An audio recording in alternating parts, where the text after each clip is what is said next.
Pessoal, vamos falar hoje de integração. Nossa aula de evangelismo, vamos falar de integração. A pessoa aceita Jesus e agora?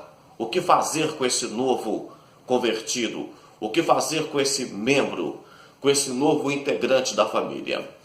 É difícil às vezes para a pessoa. Tem algumas pessoas que têm dificuldade de se enturmar, de misturar com outras pessoas, vamos dizer assim, a grosso modo.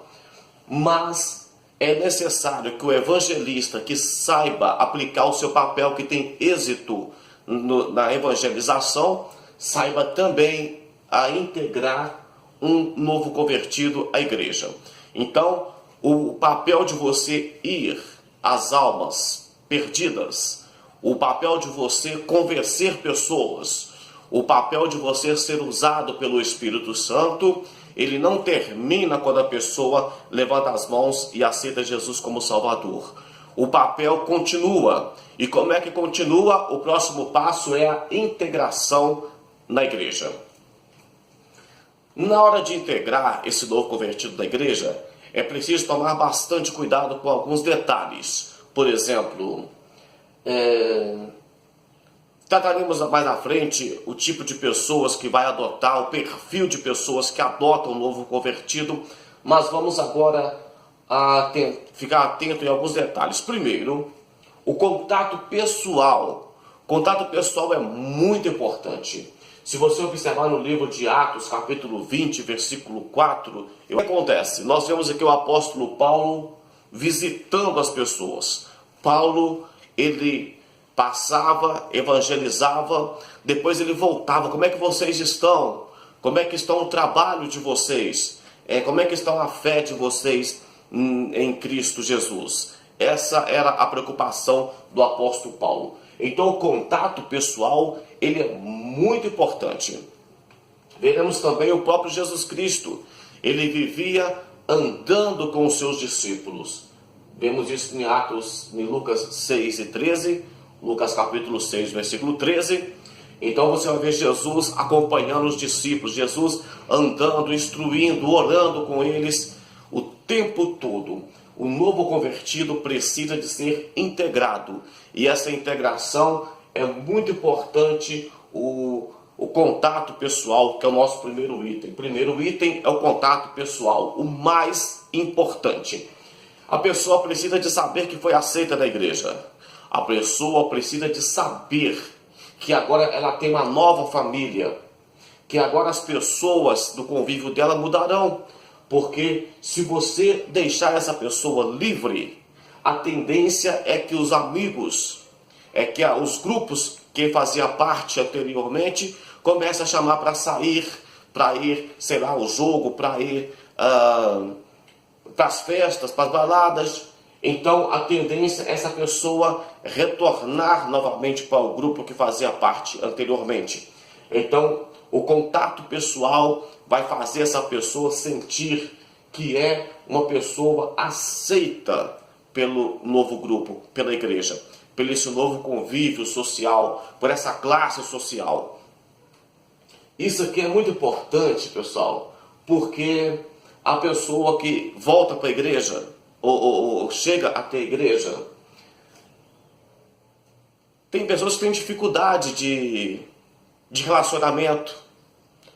A pessoa tem que perceber que ela não está simplesmente fazendo força para pertencer à igreja, mas que a igreja está também voltada para ela, como um bebê recém-nascido. Não é assim que a Bíblia sempre vai tratar os novos convertidos como crianças, como aqueles que recebem o leite racional? Não é assim? Paulo diz que vai tratar como adultos, alguns como mestres, e o novo convertido trata como criança. E como é uma criança quando nasce, todo mundo vem, todo mundo faz festa, todo mundo pega no colo, todo mundo abraça, todo mundo beija, todo mundo quer cheirar. Precisa do contato pessoal para essa criança na fé ser integrada, ser aceita, sentir que é amada pelo esse novo grupo. A igreja precisa de ser um corpo, e um corpo que acolhe, que sente as dores de parto, mas não apenas sente dores de parto. Depois, sente dor de parto é quando você vai atrás das almas. Mas quando o bebê nasce, quando a criança nasce, então as dores de parto ficam esquecidas e vem o que? A alegria pelo novo integrante da família. Precisamos de ter alegria pelas pessoas que chegam até a igreja. Que o Espírito Santo continue falando mais na sua vida sobre o contato pessoal. Vamos partir para o tópico 2, que diz assim: oração pessoal.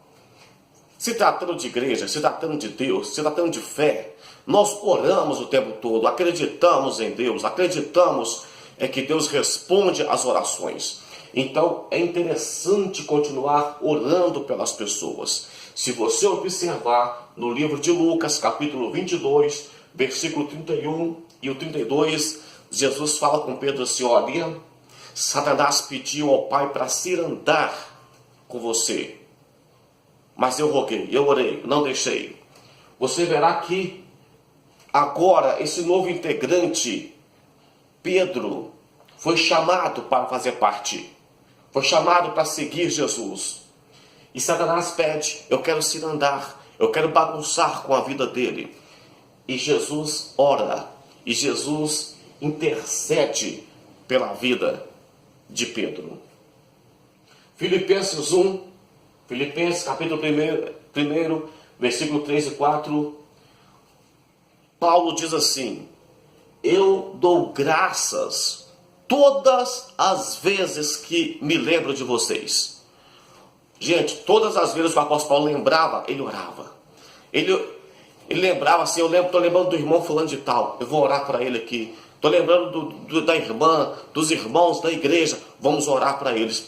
Todas as vezes que o apóstolo Paulo lembrava dos irmãos dos filipenses, ele orava por eles. É o que ele escreveu na carta.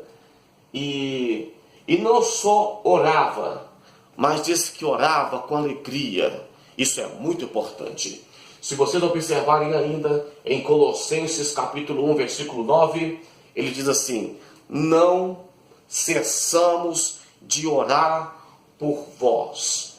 Não cessamos de orar. É oração constante. Sabe por quê? Porque agora a pessoa veio para a igreja. Agora ela deixou os meios que ela convivia. Deixou o relacionamento que ela tinha. A tendência é agora todas as forças espirituais se voltar contra ela. É os problemas aparecerem. Não se engane, a pessoa vem para a igreja e quando chega na igreja aparecem os problemas, porque até então muitas pessoas que estavam tranquilas, eu fui assim quando eu fui para a igreja, os problemas apareceram no início. Isso serviu para fortalecer. Por exemplo, quando a pessoa sai do Egito, no Egito ela era escravo, correto? Mas estava tranquilos. Era escravo, mas tinha alimento, estava tranquilos. Quando eles resolvem sair do Egito, quando a pessoa sai do mundo, então começam os desafios. Qual que é o primeiro desafio? É atravessar o mar. E depois é ter o alimento todo dia. Antigamente o alimento era certo, porque se não desse alimento, os escravos morriam. Agora tinha que esperar o alimento, tinha que ter fé, tinha que acreditar que Deus mandaria alimento. Faltava água, entre outras provas que vieram no deserto. Então, quando a pessoa chega à igreja, é preciso de orar por essa pessoa. Não adianta eu ter um argumento bom, trazer as pessoas para a igreja e depois deixá-las voltar para o Egito novamente, como o pessoal queria fazer no tempo de Moisés. Então, oração pessoal. Ore pelas pessoas que você é responsável por elas e também ore com elas. Chame-as para orar. Chega perto da pessoa e pergunta se, olha, você tem algum problema? Você tem algum propósito? O que você quer da vida? E essa pessoa vai dizer, olha, eu preciso de ter mais força, de ter mais fé. Ah, que bênção! Então você começa a fazer uma oração com essa pessoa, uma campanha de oração, uma maneira de integrar essa pessoa. Vamos orar de madrugada, tantas horas da manhã, a gente ora meia hora, 10 minutos, seja lá o que for, mas arrume uma maneira de orar pelas pessoas e com as pessoas. Isso é importante para você integrar uma pessoa na igreja. Não, agora eu já estou orando, estou na campanha de oração. Agora não é mais uma pessoa que ficava lá, ora para mim, me ajuda. Agora é alguém que está orando, é alguém que faz parte, é alguém que fala com Deus. E alguém que, além de falar com Deus, tem o apoio de alguém que está caminhando juntamente com ela. Isso é muito importante. Terceiro item é o representante pessoal. Sabemos que pastor de igreja geralmente tem muitas atribuições. É muita coisa para resolver. Se a igreja consegue manter o pastor financeiramente, é porque ela tem muito trabalho para ele. Então ele tem que visitar as pessoas no hospital, tem que resolver problemas de pessoas, tem que ir na cadeia visitar um membro que vai preso, acontece, tem que orar para as pessoas, visitar para as pessoas, ele tem que preparar sermão para pregar. Você pensa que é fácil ficar fazendo pregação de qualquer jeito? Não, pastor é preparado, ele tem que manusear a Bíblia, ele não precisa de ser um mestre, um doutor em Bíblia, mas ele tem que saber o básico, e o básico é a Bíblia toda praticamente. Então, dá muito trabalho, ele tem a luta dele, tem a família dele para cuidar, para criar, e ele não pode virar as costas para a família dele. Então, muitas das vezes, o pastor, ele não tem condições de ir até as pessoas. O que esse pastor vai ter que fazer? Ele terá que enviar um representante pessoal. O que é um representante pessoal? É alguém que vai no lugar do líder. É alguém que vai representar o líder. Se vocês observar aqui em Filipenses capítulo 2, versículo 19 até o 22, verá o apóstolo Paulo enviando Timóteo. Se vocês observarem também em 1 Coríntios capítulo 4, versículo 16 e o 17, vocês observarão o apóstolo Paulo dizendo que enviaria deixa eu ler para vocês aqui, enviaria o representante pessoal. Quem era o representante pessoal de Paulo? Geralmente era Timóteo. 4,16. Vamos lá? Diz assim: por causa de vós mandei Timóteo, que é meu filho amado e fiel no Senhor, o qual vos lembrará os meus caminhos em Cristo, como por toda parte ensino em cada igreja. Ele está mandando o Timóteo, mas não era qualquer pessoa não. Timóteo era filho dele na fé e fiel, não ao apóstolo Paulo, mas fiel a Deus. Então esse representante pessoal precisa de ter um compromisso com Deus e com a igreja. Tá? O representante pessoal não é aquele tipo de pessoas que vai chegar na casa do novo convertido e tentar roubar o papel de Deus ou do dirigente da igreja, seja lá o que for. Não é aquela pessoa que vai chegar como tipo assim, eu vim aqui porque eu preocupo com você, porque eu... Não, o representante pessoal precisa de estar visitando as pessoas, mas não com a intenção de alienar pessoas, de trazer pessoas para o lado dele, de criar grupinhos na igreja. Ele precisa de saber que as pessoas que ele está visitando não é para ele, e nem para o pastor da igreja, é para Deus. É por isso que nós vamos aprender futuramente, falaremos sobre a mordomia cristã. O que é a mordomia cristã? O que é o mordomo? O mordomo, ele cuida de uma casa que não é sua, ele dirige um carro que não é dele, ele mexe na conta do banco, ele paga, ele recebe, ele saca dinheiro que não é dele. Da mesma forma, nós pregamos para uma igreja que não é nossa, pregamos uma mensagem que não é nossa, nós evangelizamos e ganhamos almas para Jesus que não são nossas. As almas é para Jesus. Então o representante pessoal precisa de aprender a mordomia cristã. Precisa de ser alguém que sabe que está fazendo um trabalho não para benefício próprio, mas para benefício de Deus. E alguém que tem respeito pela igreja. respeito pelos seus líderes e respeito principalmente pelas pessoas que eles estão visitando. Gente, novo convertido não é bobo, não. Novo convertido não é para a gente lucrar em cima deles, não. Novo convertido é um papel de amor que nós estamos trabalhando para colocar essa pessoa em um caminho mais excelente, um caminho que você conheceu um dia e que você agora quer que as pessoas trilhem por esse caminho, um caminho da verdade, um caminho de luz, um caminho de paz, um caminho de segurança, o caminho, o novo convertido. Você está pensando que igreja é para ganhar dinheiro? Não. Igreja é para libertar pessoas e expandir o reino de Deus. É para isso que a igreja foi chamada. Para libertar as pessoas, para trazer as pessoas até Deus. E não para lucrar em cima de pessoas. Nós somos mordomos. Mordomos. A igreja não é nossa. A igreja é de Deus. E os novos convertidos também. Quarto item. Correspondência pessoal. Correspondência pessoal. Vamos pensar aqui. Hoje em dia ninguém mais manda carta para ninguém, né? Geralmente carta quando chega na sua casa é contas, né? Talvez intimação da justiça ou multas. Mas cartas é uma forma de você dizer para a pessoa: eu estou lembrando de você. Porque se eu vou até a porta da pessoa e bato as portas da pessoa, eu vim aqui, essa pessoa vai me receber, mas talvez está com vergonha, minha casa está bagunçada, e sei lá, meu cabelo está assim, e a pessoa às vezes tem vergonha de alguma coisa, ela vai me receber, mas talvez quando ela recebe uma carta que foi direcionada para ela, não uma carta qualquer que eu imprimo lá 1000 cartas e mando para todo mundo, não. Escreve uma carta para a pessoa, direitinho, bonitinho, mande para ela.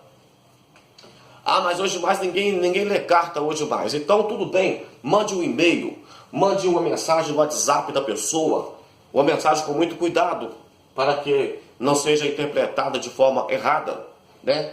E se vocês observarem, a maior parte do Novo Testamento foi escrita em cartas.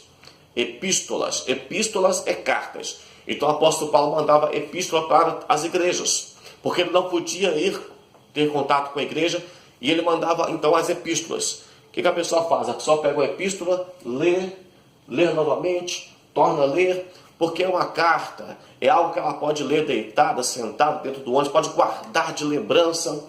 Então é interessante, correspondência pessoal. Vamos lá? A correspondência pessoal não precisa de ser exatamente uma carta. Ela pode ser alguma forma de ter um contato com a pessoa. Alguma forma de dizer para a pessoa: nós lembramos de você. Nós temos responsabilidade com você. Você não está esquecido. Então, o primeiro item, contato pessoal. Isso é muito importante. A pessoa vai fazer parte de um grupo. Oração pessoal. Orar pelas pessoas e com as pessoas. Representante pessoal. Se você não pode ir, envie alguém que tem responsabilidade para ir no seu lugar. Assim como Deus mandou Jesus, correto? E correspondência pessoal. Contato com a pessoa através de meios eletrônicos, carta física, seja lá o que for. É preciso que a pessoa esteja integrada, que ela esteja lembrada, que ela se sinta amada e acolhida pelo novo grupo que agora ela faz parte. Ela não está mudando apenas de religião, ela está mudando de vida, ela está mudando de conceitos, ela está mudando de grupos, ela está mudando de amigos, ela está mudando toda a sua vida. Bom, pessoal, para finalizar aqui a última parte, o quinto item é classe de novos convertidos. O que é a classe de novos convertidos? É importante. Primeiro, seria interessante que o professor dessa classe fosse o pastor da igreja, não é? Aquele pastor que é visto, que é lembrado, titular da igreja. Seria interessante que fosse o pastor. não sendo, lembra do que nós falamos do outro item, que era o item do representante? Então alguém vai representar. Vai ser interessante que fosse o pastor. A classe de novos convertidos é diferente da escola dominical. Escola dominical é termos mais aprofundados da Bíblia. Classe de novos convertidos é para solucionar algumas questões que todo mundo tem. A classe de novos convertidos é para caminhar juntamente com aquelas pessoas que estão ainda engateando na fé, que ainda não sabem muita coisa de Bíblia, e tem que ter um cuidado, um carinho especial para com essas pessoas. E não se engane, é a parte mais importante da igreja, porque a partir da classe de novos convertidos é que a pessoa vai ser um bom cristão ou não.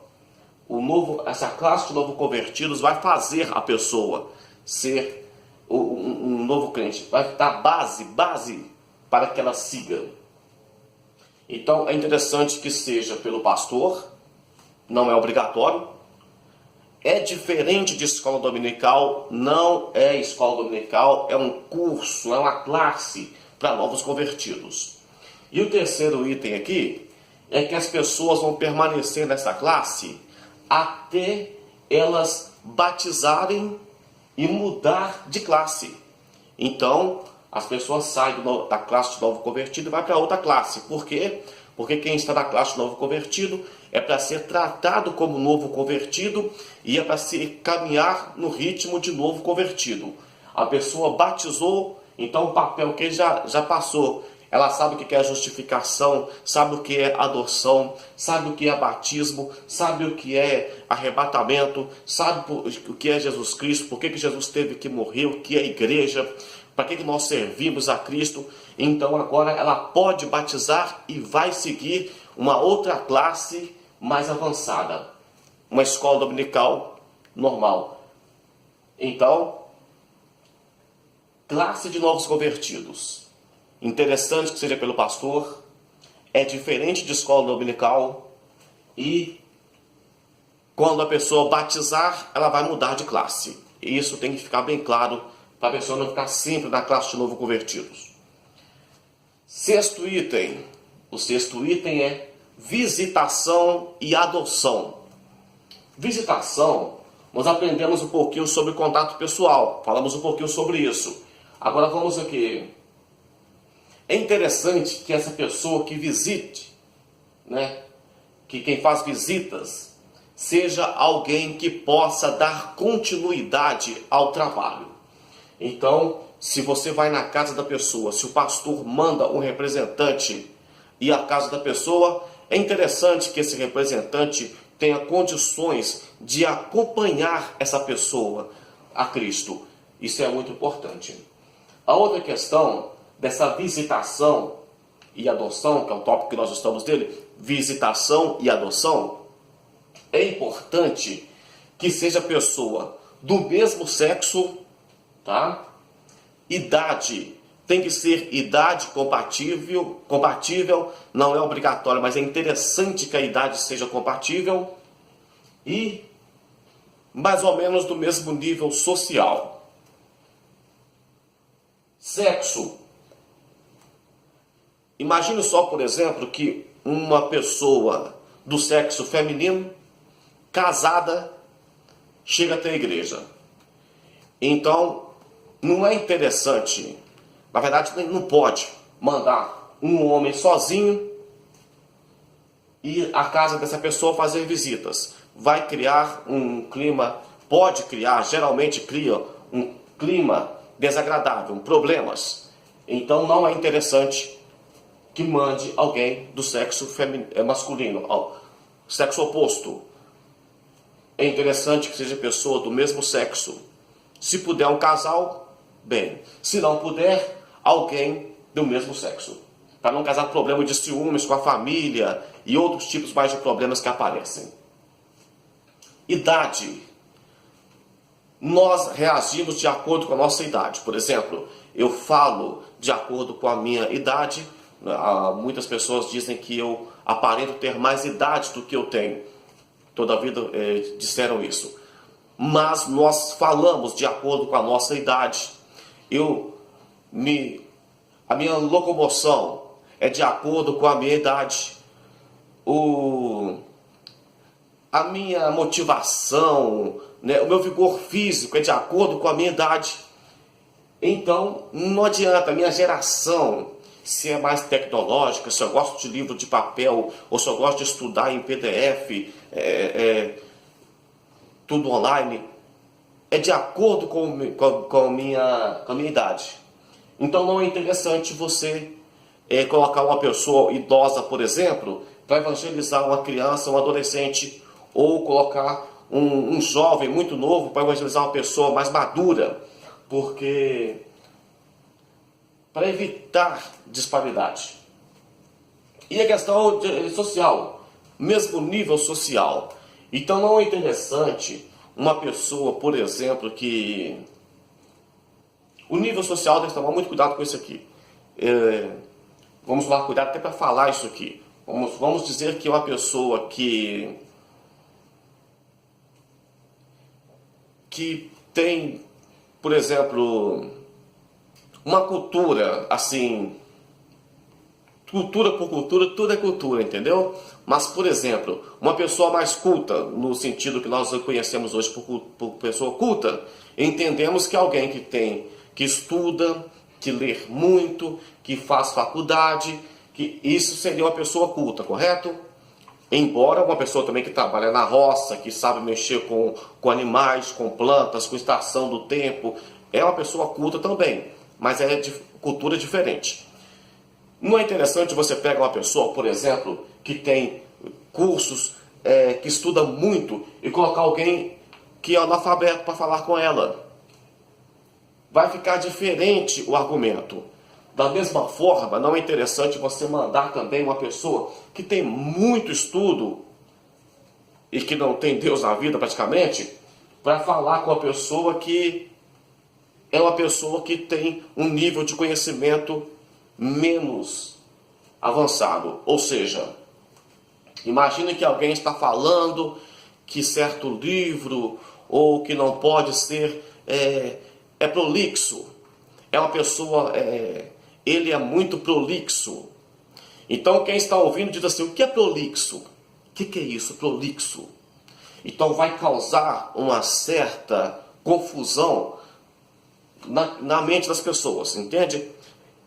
Nível social. Então é interessante, vamos lá? Que a pessoa possa dar continuidade. É interessante que seja do mesmo sexo, que tenha idade compatível e que tenha o mesmo nível social, financeiro, econômico, cultural. Na visitação e adoção, que é o 6º item em que nós estamos nele, é interessante também que respeitem os programas familiares. A família tem um programa, tem, sei lá, não é interessante chegar na hora do almoço, por exemplo, e atrapalhar o almoço da família, alguma coisa do tipo. É interessante respeitar esses programas. E essa pessoa que faz visitação, que é responsável pela adoção desse novo convertido, ele precisa estar preparado para um possível desestímulo. Porque um dia chega na casa do novo convertido, ele está cheio de fé, porque agora eu pertenço a Deus, porque agora... E no outro dia você chega lá, ele está meio desanimado, meio triste, meio pensando em desanimar. Então você não pode também desanimar juntamente com ele. É nessa hora que ele precisa de força. É nessa hora que ele precisa do contato pessoal. É nessa hora que ele precisa da oração.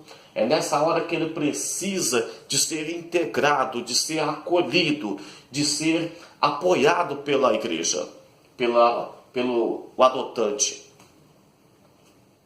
O 7º item fala de processo de adoção. O processo de adoção é o seguinte. É interessante que quem vai adotar seja o que visitou. Não é obrigatório, mas é interessante. O processo de adoção, ele é feito por um membro mais antigo e mais experiente.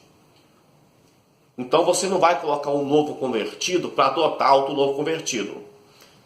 Eu estou dizendo uma coisa aqui que é óbvio, mas como ninguém está pensando nisso, como nós estamos construindo agora uma mentalidade de evangelismo, então nós vamos começar a criar essa estrutura. O novo convertido vai ser adotado por um membro mais antigo. Só que esse membro mais antigo tem que ser também um membro experiente. Porque tem membro da igreja que é antigo, mas não é experiente.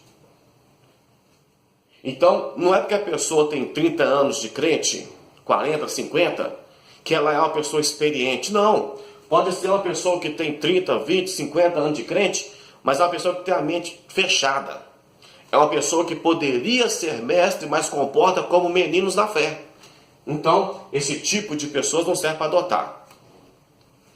Tipo de pessoas que fica falando coisas que não está na Bíblia, coisa que não pode provar, coisa que não vive. Por exemplo, eu mando alguém adotar. Uma pessoa chega e fala assim, olha, agora você está na igreja, Deus vai prosperar na sua vida, você vai ficar cheio de dinheiro. Então, suponhamos que é um crente antigo, mas que não tem muito conhecimento de Deus. Aí um novo convertido pode perguntar para ele assim, então como é que você explica que o crente vai ser próspero se no livro de Atos capítulo 3, Pedro e João não tinham dinheiro, mas tinha Deus na vida deles? Como é que você está dizendo que eu vou ser próspero se você está pagando aluguel? Ou alguma coisa do tipo? Então é preciso de saber, aceitou Jesus para quê? Para ter dinheiro ou para ser livre das trevas? É preciso de que o membro seja antigo, mas seja também um membro experiente. Não é qualquer tipo de pessoas que pode sair adotando os outros por aí, não. Que vai fazer coisa errada. Através do estudo da oração, e do serviço cristão, vai fazer desse novo convertido alguém que tenha uma fé mais sólida. Estudo. Vamos estudar a palavra de Deus para que essa pessoa não venha sair da igreja. Vamos orar para a pessoa ser fortalecida. E vamos inserir essa pessoa no trabalho cristão. Essa pessoa vai... O que é trabalho cristão? É fazer aquilo que Jesus mandou. Inclusive, orar com os que... chorar com os que choram, alegrar com os que se alegram.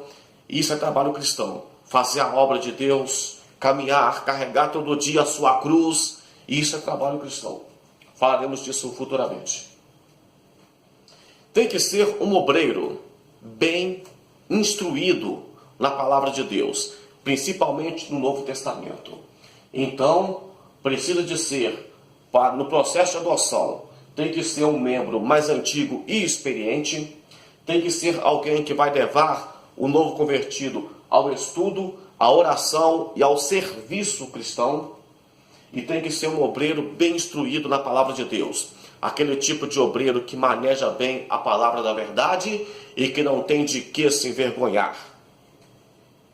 O último passo para finalizarmos é o plano de ação.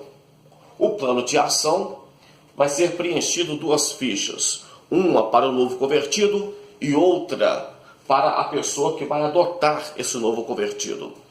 Nele vai ter alguns dados. Lembra que eu disse que você pode mandar cartas, mandar e-mail, mandar uma mensagem no WhatsApp da pessoa, né, uma mensagem MSN, SMS. Então, pega o telefone da pessoa, o contato, todo tipo de informação que você puder pegar dessa pessoa, que ela quiser passar para você. É interessante saber de onde que ela veio, de que igreja que ela era, se ela tinha outra religião. Tudo que você souber fazer dessa pessoa é importante para você trabalhar com ela. Então, se você entrega uma ficha para ela, uma ficha para ela dizendo: você faz parte desse corpo, dessa igreja. A outra ficha você entrega para a pessoa que vai adotar esse novo convertido.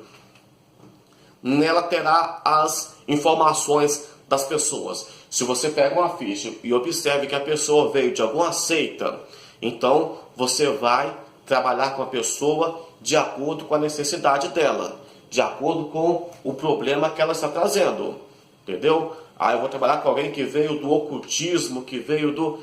É alguém que tem uma mente que anda em outro mundo. Eu preciso de colocar alguém no caminho dela que realmente tenha uma firmeza para lidar com isso. Eu vou trabalhar com alguém que veio, por exemplo, de alguns meios, por exemplo, do crime. Então eu preciso de colocar alguém que saiba se virar com isso. Entendeu? Pode correr alguns riscos, tem que saber se virar com esse tipo de pessoa. Qualquer informação que tiver nessas fichas, ela é interessante. Para finalizarmos aqui então, vamos só relembrar qual que foi os itens. Primeiro item é o contato pessoal. Segundo, oração pessoal. Orar pela pessoa e orar com a pessoa. Terceiro item, representante pessoal. Se o obreiro, se o pastor não pode ir, ele manda alguém. E quinto item é a classe de novos convertidos. O sexto item, visitação e adoção. O sétimo item, processo de adoção. E o oitavo é o plano de ação. Pessoal, ficamos por aqui. Um grande abraço. Deus abençoe a sua vida. E até a próxima aula. Lembrando que nós estamos finalizando essa matéria. Tá bom? Deus abençoe.